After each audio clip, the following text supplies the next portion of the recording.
In this episode, we move from finding and assessing risk into the harder and more practical question of what an organization actually does next. Many new learners first assume that once a risk has been identified and rated, the important work is basically complete because the danger is now known and documented. In real security management, that is only the midpoint. Knowing a risk exists is useful, but leadership value appears when the organization decides how to respond, assigns responsibility, follows through, and keeps watching to see whether the situation is improving or changing over time. That is why this topic matters so much for someone studying Certified Information Security Manager, CISM, because management is not just about recognizing exposure. It is also about supervising how the business responds to that exposure in a disciplined way and how it keeps enough awareness afterward to avoid drifting back into the same problem. Risk treatment and continuous monitoring are what turn awareness into action and action into lasting oversight. Before we continue, a quick note. This audio course is a companion to our course companion books. The first book is about the exam and provides detailed information on how to pass it best. The second book is a Kindle-only ebook that contains 1,000 flashcards that can be used on your mobile device or Kindle. Check them both out at cyberauthor.me in the Bare Metal Study Guide series. Risk treatment is the process of deciding how the organization will respond to an identified risk, while continuous monitoring is the ongoing effort to watch relevant conditions so the organization can tell whether the risk remains acceptable, is getting worse, or is changing in ways that require new attention. Those two ideas belong together because treatment without monitoring becomes guesswork, and monitoring without treatment becomes observation with no meaningful response. A beginner may think treatment simply means fixing a weakness and moving on, but many risks cannot be eliminated completely, and not every response looks the same. Some risks can be reduced through stronger controls, some can be limited by changing business activity, some can be shifted partly through outside arrangements, and some may be accepted if leadership decides the remaining exposure is tolerable in light of cost, timing, or strategic need. What matters is not using one favorite answer every time. What matters is choosing a response that fits the business situation and then supervising it well enough that the decision remains sensible as conditions evolve. The word supervising is especially important here because the management responsibility is broader than personally installing controls or reviewing every operational detail. A security manager may not perform each treatment task by hand, but that manager is responsible for making sure the right response is chosen, the right people are engaged, the work is assigned clearly, the timeline is reasonable, and the organization does not lose visibility after the initial decision is made. Strong supervision means asking whether the treatment plan is proportional to the risk, whether it aligns with business objectives, whether ownership is clear, and whether leadership understands any remaining exposure that still exists after action is taken. Weak supervision tends to look passive. The risk gets logged, a vague plan is mentioned, and everyone assumes the issue is being handled somewhere else until a later incident reveals that nothing meaningful changed. In CISM thinking, supervision means maintaining enough structure, accountability, and follow-up that risk treatment becomes real management activity rather than optimistic paperwork. A useful starting point for understanding treatment is recognizing that organizations have several broad response choices, even though they may describe them in different ways. Sometimes the best response is to reduce the risk by improving controls, changing processes, limiting access, increasing oversight, or strengthening resilience. Sometimes the more sensible answer is to avoid the risk by not pursuing a certain activity or by changing the way the business approaches it, so the exposure never becomes part of the environment. In other situations, the organization may transfer part of the burden through contractual arrangements, insurance, or outside support, although that never fully removes accountability. There are also cases where leadership may accept the risk because the cost of further treatment is too high, the business value is compelling, or the remaining exposure falls within the organization's tolerance. A new learner should understand that none of these responses is automatically right or wrong. The management challenge is deciding which response fits the actual business context, and then making sure the decision is informed rather than casual. Choosing a treatment approach requires more than looking at the risk rating alone. A risk that appears serious on paper may deserve fast reduction if it affects a critical process, sensitive information, customer trust, or a regulatory obligation.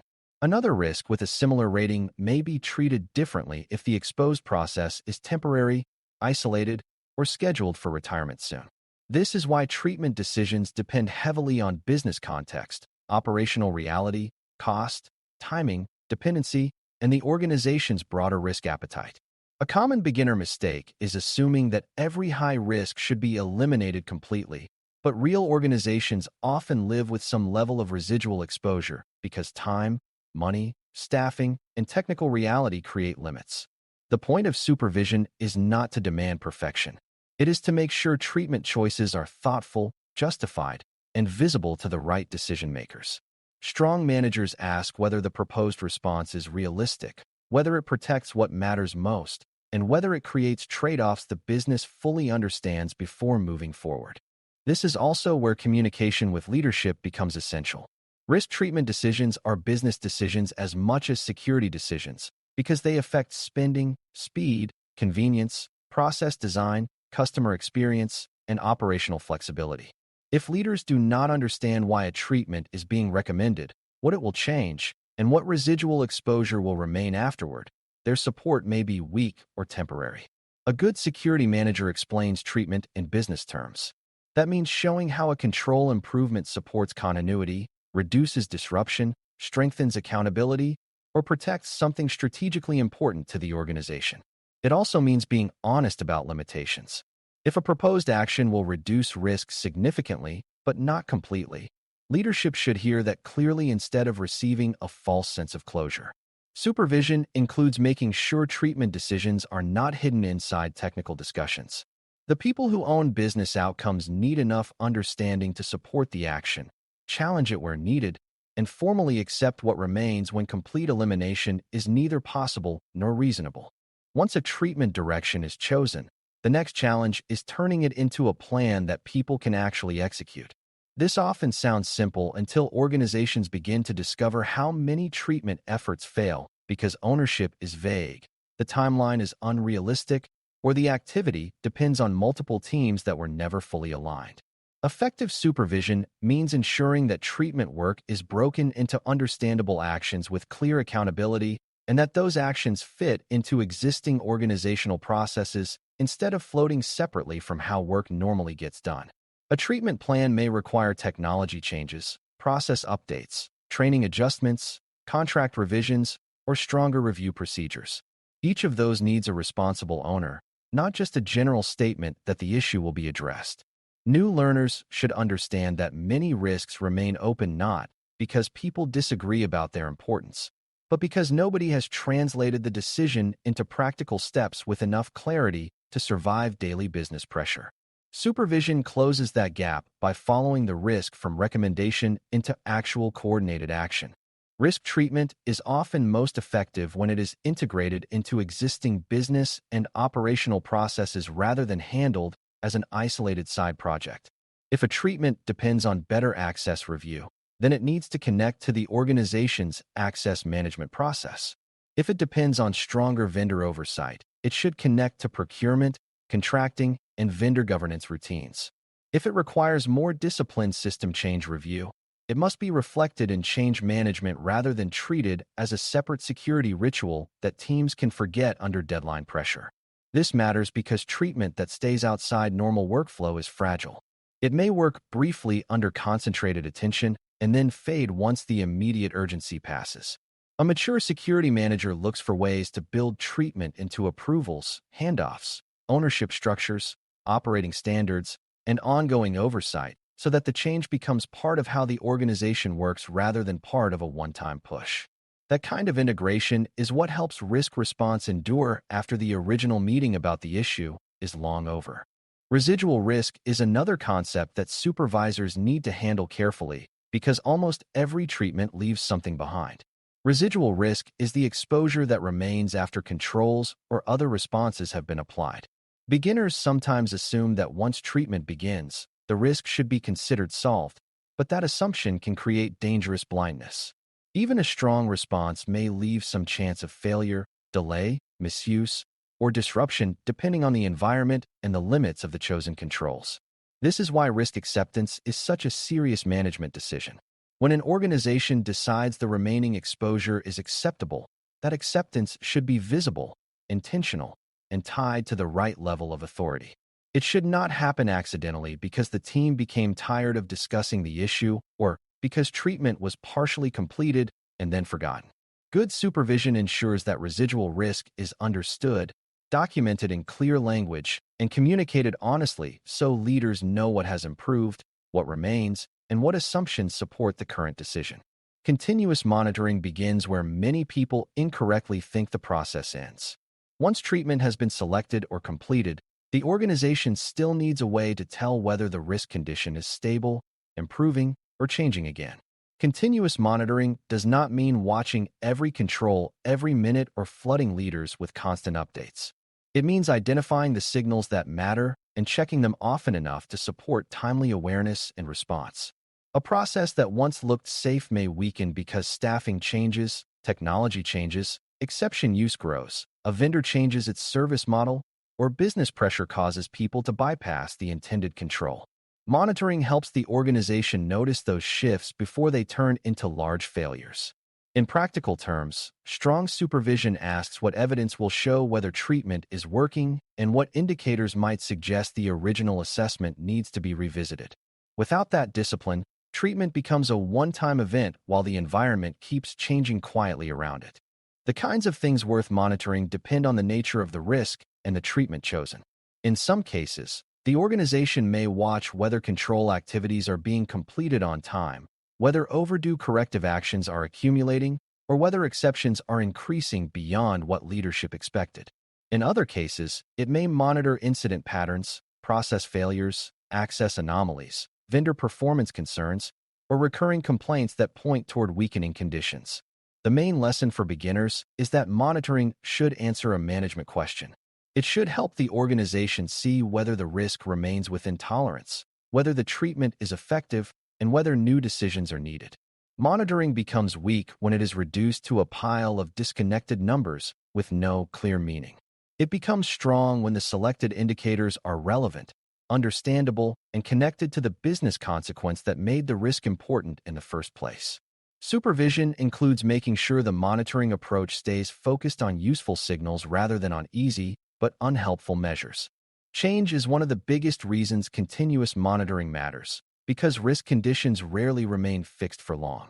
A new product launch, merger, vendor transition, infrastructure redesign, staffing reduction, geographic expansion, or regulatory change can all alter the meaning of a previously treated risk. Something leadership accepted last year may deserve renewed concern now because the business depends on that process more heavily or because the environment around it has become more exposed. The opposite can happen too. A risk once considered highly significant may diminish because systems were retired, dependencies were reduced, or the business process changed. Good supervision, therefore, includes triggers for reassessment rather than assuming that the original treatment decision remains valid forever. Managers should ask what kinds of events would require the risk to be reviewed again and whether those triggers are understood by the teams closest to the work.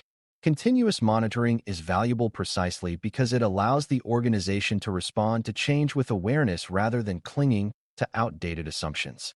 Governance and reporting make treatment and monitoring sustainable because they connect day-to-day activity with organizational accountability. If important risks are treated informally and monitored casually, leaders may never know whether the response was completed, whether deadlines slipped, or whether the remaining exposure still fits the organization's tolerance. Useful reporting should show which significant risks remain open, what treatment actions are underway, what has changed since the last review, and where leadership attention or support may be needed. This reporting does not need to drown executives in operational detail, but it should be clear enough that decision-makers understand whether progress is real or merely promised. Governance also clarifies who is responsible for approving treatment, who accepts residual risk, who tracks completion, and who escalates problems when a plan stalls. New learners should see this as a crucial part of supervision. Without visible governance, Risk treatment can become a collection of local efforts with uneven follow-through and very little assurance that the organization is responding consistently across its most important exposures. There are several common mistakes that weaken this entire area, and recognizing them helps explain why supervision matters so much. One mistake is confusing the presence of a plan with the completion of a response. Another is assuming that because a control was introduced, the risk must now be adequately treated without any need to test or watch its performance over time. Organizations also fail when they treat acceptance as an easy escape from difficult work rather than as a serious leadership decision tied to business awareness and responsibility. Some teams monitor far too much and end up lost in noise, while others monitor too little and fail to notice obvious signs of drift. There is also the persistent problem of separating treatment from business reality, as those security responses can succeed without considering workflow, ownership, budget, or operational pressure. Strong supervision is what helps prevent these mistakes. It asks whether the chosen response was completed, whether it works, whether the business still supports it, and whether the environment has changed enough to reopen the conversation. At a deeper level, supervising risk treatment and continuous monitoring is about helping the organization live responsibly with uncertainty. No business eliminates every risk, and no security program can guarantee permanent stability.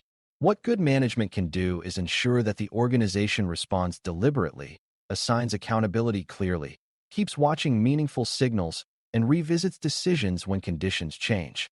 That is a much more mature approach than simply reacting to incidents or trying to fix everything at once with no sense of proportion. It also helps create trust between security leaders and business leaders because the process becomes transparent, structured, and tied to real outcomes rather than technical optimism. For someone studying CISM, that is a major takeaway. Security management is not about declaring victory over risk.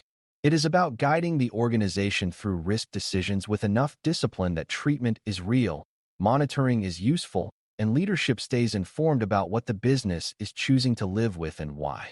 As we close, the main lesson is that supervising risk treatment and continuous monitoring is what turns risk management from analysis into sustained action.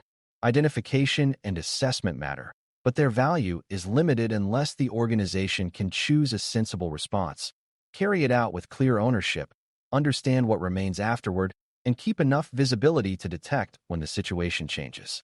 That is why this topic is so central to effective security leadership. A strong manager does not assume that naming a risk is the same as managing it. Instead, the manager makes sure treatment decisions fit business priorities, treatment plans become operational reality, residual risk is accepted intentionally, and monitoring provides ongoing awareness rather than empty activity. When those pieces work together, the organization becomes more disciplined, more resilient, and better able to handle change without losing sight of important exposure. For a new learner, that is the heart of the subject. Risk treatment and continuous monitoring are not side tasks after the assessment is complete. They are the continuing management work that helps the organization respond wisely and stay alert over time. Thanks for listening. For more audio courses, daily newsletters, and more, please visit baremetalcyber.com.